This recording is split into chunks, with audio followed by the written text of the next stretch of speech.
Now imagine you have somebody, a sales marketing guy, and I've trained business people in my techniques.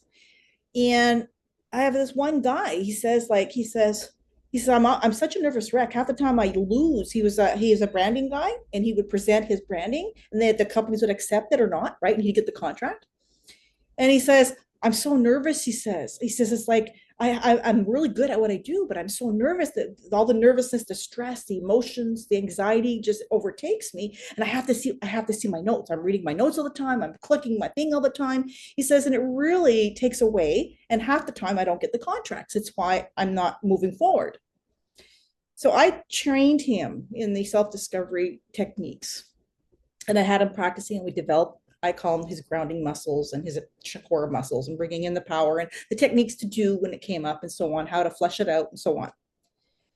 Well, he had about 3 months after I started training him, he had a $1.5 million marketing deal coming up he had to present.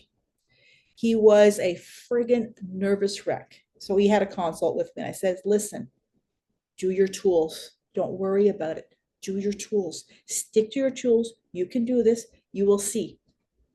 Well, it wasn't 5 minutes after he did the presentation, he called me. And he says, if I had not lived it, I would not believe that this is possible. He says, do you know, in all my 30 years of doing this is the first time I never even glanced at my notes. He says it flowed out.